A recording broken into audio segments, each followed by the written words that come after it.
नमस्कार, जय हिंद।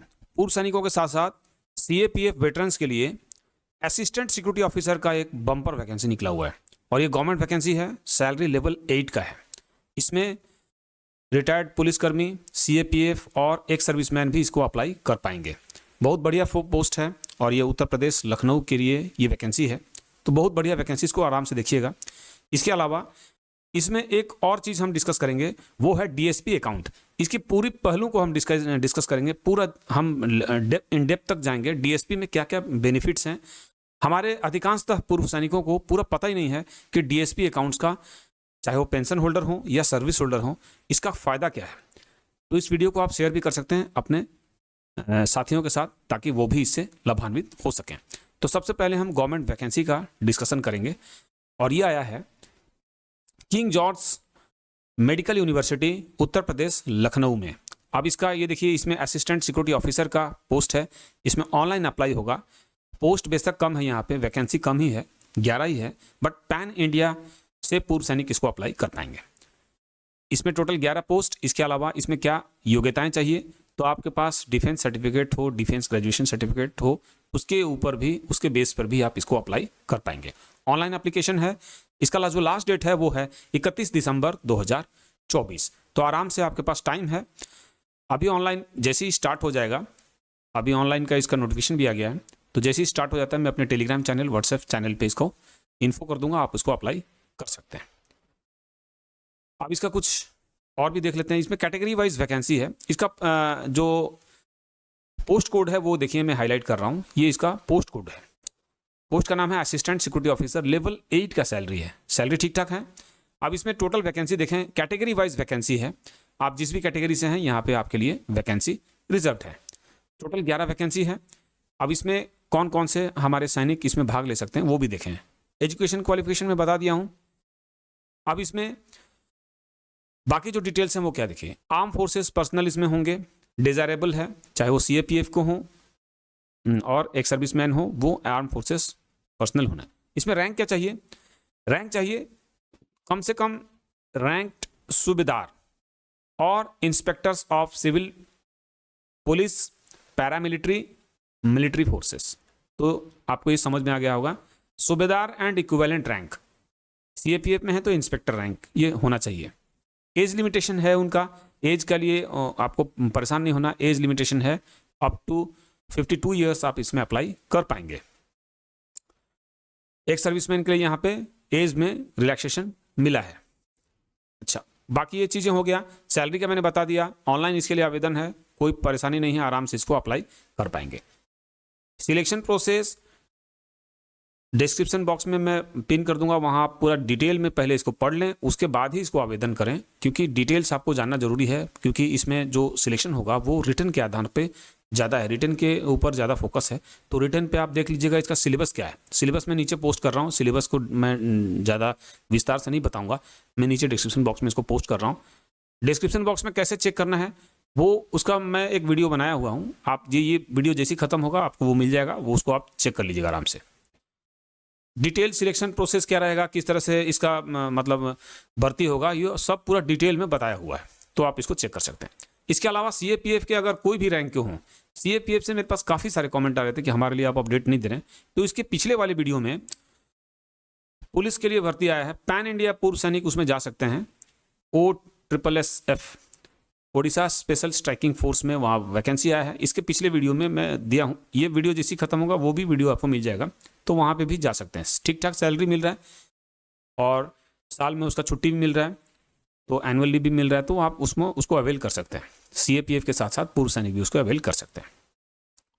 तो ये तो वैकेंसी था, गवर्नमेंट वैकेंसी है, इसको अवेल कर सकते हैं आप। अब आइए हम लोग आते हैं डीएसपी के ऊपर। डीएसपी अकाउंट के बारे में हमारे अधिकांश पूर्व सैनिक हों, सीएपीएफ, उनको अवेयरनेस नहीं है, तो मैं सोचा कि मेरे पास काफ़ी कमेंट भी आ रहे थे, तो ये मैं बनाना जरूरी समझा। इसका पीडीएफ लिंक हमारे टेलीग्राम चैनल पे आपको मिल जाएगा, वहाँ आप डिटेल में इसको रखिएगा, सेव करके रखिएगा और अपने बाल बच्चों को भी बताइएगा, ताकि वो भी इससे लाभान्वित हो सकें। क्योंकि आपसे ज़्यादा जरूरी आपके परिवार को जानना ये जरूरी है, चाहे आप सर्विंग हो या रिटायर्ड हो। अब इसमें हम लोग देखेंगे मेजर बेनिफिट्स क्या है, उसके बाद एलिजिबिलिटी कंडीशन क्या है, क्लेम प्रोसीजर क्या है, चेकलिस्ट क्या है और बाकी जितने इंस्ट्रक्शंस हैं वो देखेंगे। अब इसमें देखिए कौन कौन से बैंक्स हैं जो डीएसपी है। तो इसके अलावा डीएसपी ऑफर कर रहे हैं, डीएसपी फैसिलिटी जो ऑफर हो रहा है कौन कौन से बैंक में है, तो ये आप देख सकते हैं, ये सब है state bank of India, bank of Baroda. अब इसमें से किसी भी बैंक में है तो आप इसको अवेल कर सकते हैं। उसके बाद जो नेक्स्ट है, इसमें कितना कवर हो रहा है वो भी है। इसमें personal accident insurance death amount serving ऑब्लिक अग्निवीर्स, उनके लिए कितना ऑफर हो रहा है वो आप स्क्रीन के ऊपर यहाँ देख सकते हैं। 50 लाख का है, अलग अलग बैंक का अलग अलग है। Personal accident insurance death amount pensioners के लिए कितना है वो भी आप यहाँ पे देख सकते हैं। कोई कोई ऐसा बैंक है जैसे पंजाब एंड सिंध बैंक, ये 1 करोड़ का भी बीमा प्रदान कर रहा है, तो आप इसको भी देख लेंगे, क्योंकि आप इसको ये चेक करने वाला चीज़ है। बाकी सभी बैंक में किसी स्पेसिफिक बैंक का नहीं बोल रहा हूँ, आप इतना लिस्ट है, इनमें से आप किसी को भी देख सकते हैं। अब यहाँ पे कंडीशंस फॉर अवेलिंग रिलीफ ये क्या है, ये आपको जानना जरूरी है।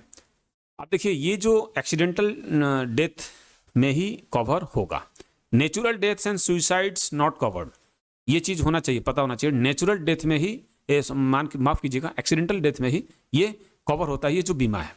इसके अलावा टर्म्स एंड कंडीशंस आप इसको देख लेंगे, क्योंकि क्या टर्म्स एंड कंडीशंस हो वो आपको पता होना चाहिए। इसके अलावा और क्या है, personal accident insurance on disability, यानी डिसेबिलिटी पर्सनल एक्सीडेंट से अगर डिसेबल हो जाते हैं कोई भी हमारे सर्विंग अग्निवीर या पेंशनर, तो उनको भी इसका फैसिलिटी मिलता है। क्या मिलता है आप देखें स्क्रीन के ऊपर। स्टेट बैंक ऑफ इंडिया हो, बैंक ऑफ बड़ौदा हो, जो भी नेशनलाइज्ड बैंक हो, प्राइवेट बैंक हो, सभी ऑफर कर रहे हैं। कोटक महिंद्रा बैंक देखिए अप टू 50 लाख दे रहा है, और पेंशनर्स के लिए भी अप टू 50 लाख है। तो लेकिन यहाँ state bank of India disability ये सर्विंग और अग्निवीर को प्रोवाइड हो रहा है यहाँ पे स्टेट बैंक ऑफ इंडिया में अप टू 50 लाख, लेकिन पेंशनर्स को यहाँ पे ये नहीं मिल रहा है। तो ये चीज़ ध्यान रखेंगे आप लोग, हर बैंक में अलग अलग है, तो इसको आप चेक कर लेंगे। उसके बाद हम लोग तीसरे स्लाइड पे चलते हैं। अब देखिए यहाँ पे कंडीशंस क्या है, डिसेबिलिटी का कंडीशंस दिया हुआ है। Disability based on percentage amount mentioned above is for 100% disability, ये भी आपको जानना चाहिए। Disability only due to accident covered under scheme, तो ये एक्सीडेंट से आपका डिसेबिलिटी होगा तभी ये कवर करेगा, जिसमें कि मेडिकल सर्टिफिकेट आपको रिक्वायरमेंट होगा। इसके अलावा air accident insurance of DSP account holders, ये भी आपको कवर होता है एयर एक्सीडेंट से। अगर आप हवाई जहाज से जा रहे हैं, दुर्घटनाग्रस्त हो गया, तो उसका भी है। तो आप ये देखिए कितना है, ये दिया हुआ है, सभी बैंकों का यहाँ पे मेंशन्ड है। इसके बाद इसका कंडीशंस भी है, बाकी सब आप देख सकते हैं। Add on cover on defence salary accounts, अब देखिए ये एड ऑन कवर क्या है, इसको भी पता होना चाहिए। काफी सारे हमारे पूर्व सैनिक सर्विंग सोल्जर्स को पता भी नहीं होगा। Plastic surgery maximum 10 lakh, imported medicine, ये सब हैं, आप इसको पढ़ लें। मैं रिक्वेस्ट करूंगा आप इसको सेव करके भी रखेंगे। इसका पूरा डिटेल हमारे टेलीग्राम चैनल पे मिल जाएगा। टेलीग्राम चैनल का जो लिंक है वो नीचे डिस्क्रिप्शन बॉक्स में मिल जाएगा। अगर आपको नहीं समझ में आ रहा है मेरे को कमेंट करें, मैं आपको प्रोवाइड कराऊंगा किसी तरीके से भी।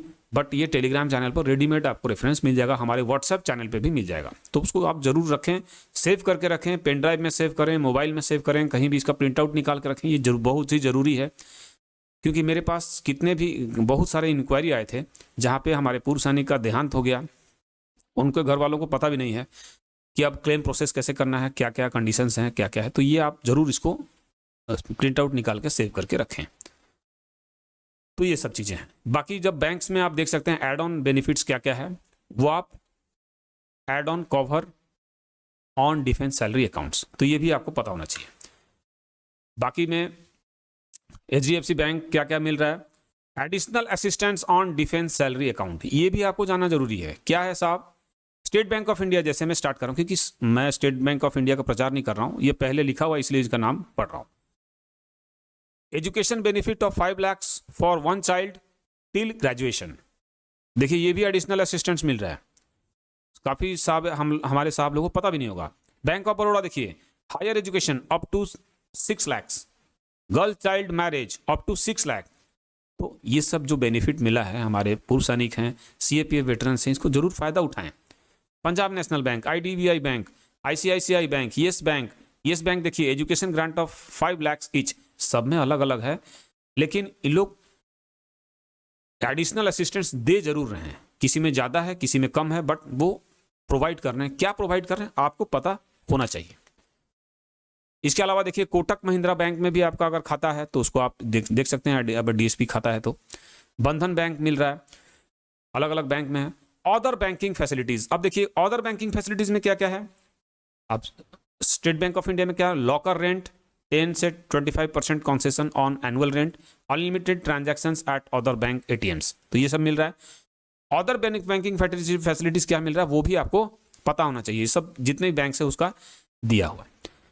अब वैलिड एमओयू डिटेल्स, ये देखिए ये जो एमओयू हुआ है, मेंबर ऑफ अंडरस्टैंडिंग हुआ है स्टेट बैंक ऑफ इंडिया का, कब से कब तक है वो भी आपको, अग्निवीर का कब तक है, अग्निवीर को भी पता होना चाहिए कि हमारा क्या कवर हो रहा है डीएसपी अकाउंट से, हमको क्या फायदा मिल रहा है वो आपको पता होना चाहिए। ये देखिए ये सब दिया हुआ है। यस बैंक में टिल 13 अक्टूबर 2025, उसके बाद ये फर्दर एक्सटेंड हो जाता है, ऐसा नहीं है कि ये बस यहीं तक है उसके बाद समाप्त, फर्दर एक्सटेंड भी हो जाता है। अब इसमें एलिजिबिलिटी कंडीशंस दिया हुआ है, क्या क्या एलिजिबिलिटी कंडीशन है। Accounts of serving persons and agreed must have been covered into defence salary account. आपका अकाउंट खाली नॉर्मल अकाउंट से नहीं होगा काम, आपका ये जो अकाउंट है वो डिफेंस सैलरी अकाउंट में कन्वर्ट होना चाहिए। आपको उसमें पासबुक में भी आप देखेंगे तो उसमें लिखा रहता है DSP account. Casualty must be accidental in nature, suicide and natural deaths are not eligible for insurance benefits, ये ध्यान रखेंगे। Injury accident should not be under the influence of any alcohol और ड्रग्स। अगर एक्सीडेंट हुआ है और वो alcohol या ड्रग्स लेने के वजह से हो गया तो उसमें इंश्योरेंस नहीं मिलेगा, क्लेम नहीं मिलेगा, ये ध्यान रखेंगे। Injury should not be self sustained, accident should not have been as a result of any breach of law with the criminal intent, तो ये भी ध्यान में रखेंगे। मतलब लॉ के खिलाफ वो एक्सीडेंट ना हो, अगर ओवर स्पीडिंग है इस टाइप का अगर लगे, उसमें अगर पता चले कि ये लॉ के खिलाफ अगर एक्सीडेंट मतलब काम कर रहे थे उसके वजह से एक्सीडेंट हो गया तो उसमें भी क्लेम में प्रॉब्लम आएगा। तो ये सब चीज़ आपको पता होना, बाकी क्लेम प्रोसेस क्या है वो आपको पता होना चाहिए। Following procedure must be followed for early approval on submission of pi claim. Nearest branch of the bank with which individuals is holding the account must be intimated by the unit formation about the casualty within 30 days in case of disability and at the earliest in case of death. Death हो जाता है तो जल्दी से जल्दी अपने branch को खबर करें, और अगर डिसेबल हो जाते हैं तो लास्ट आपका 30 दिन समय मिलता है। तो ये आप अपने ब्रांच को, नियरेस्ट ब्रांच को खबर करना जरूरी है। Requisite forms must be collected from the concern bank and submitted after duly filling up, ये होना चाहिए। उसके बाद acknowledgement written intimation in case as well as receipt of submission of documents must be collected from the bank। ये आपको acknowledge करना है bank को और वहां से डॉक्यूमेंट्स फॉर्म्स लेकर उनको फिल करके जमा करना है एट दी अर्लीएस्ट। इसके अलावा चेकलिस्ट क्या है ये देखें। आप देखिए चेकलिस्ट में आप इसको ध्यान से देखेंगे, postmortem report and FIR not mentioning death as accidental, some of the common mistakes observed regarding PI claims. PI claim में क्या क्या मिस्टेक होता है जिसकी वजह से क्लेम प्रोसेस डिले हो जाता है या रिजेक्ट हो जाता है, वो भी कारण बताया हुआ है, ये आप देख सकते हैं। Account has not been updated to DSP account of the concern bank, ये भी एक वजह है। Delay in submission of documents within stipulated time frame है, ऐसा नहीं है कि आप मतलब घटना आज हुआ और आप 1 साल के बाद कर रहे हैं तो वो क्लेम में आपको प्रॉब्लम होगा, नहीं होगा उसमें। तो ये सब चीज़ होना चाहिए, आप ये चेकलिस्ट आपको पढ़ना चाहिए। लोन डिफॉल्ट केसेस में क्या क्या है वो चीज़ आपको पता होना चाहिए, ये सब चीज़ें पूरा दिया हुआ है। तो ये 12 पन्नों का है, तो इसको आप देख लें पूरे, इसको सेव करके रखें। ये रिक्वेस्ट है आपसे, और इसको शेयर भी आप कर सकते हैं ताकि दूसरे हमारे पूर्व सैनिक, सर्विंग सोल्जर्स और हमारे अग्निवीर इसका फ़ायदा उठा सकें। तो थैंक्स फॉर वॉचिंग। कोई प्रॉब्लम होगा तो आप कमेंट करेंगे, मैं आपका उसका सुइटेबल जवाब दूंगा, जरूर जवाब दूंगा। जो आपका क्वेरी रहेगा 100% जवाब दूंगा, बेशक थोड़ा टाइम लग जाए बट जवाब जरूर दूंगा उसका। अगर मेरे को पता नहीं है तो मैं पता करके भी बताऊंगा, और आप कमेंट जरूर करें। इसका लिंक नीचे डिस्क्रिप्शन बॉक्स में दिया हुआ है, टेलीग्राम चैनल का, व्हाट्सएप चैनल का भी, वहाँ आप ज्वाइन करके ये पूरे पढ़ सकते हैं, इसको सेव भी कर सकते हैं। थैंक्स फॉर वॉचिंग, मिलते हैं अपने नेक्स्ट वीडियो में, तब तक के लिए जय हिंद, जय भारत।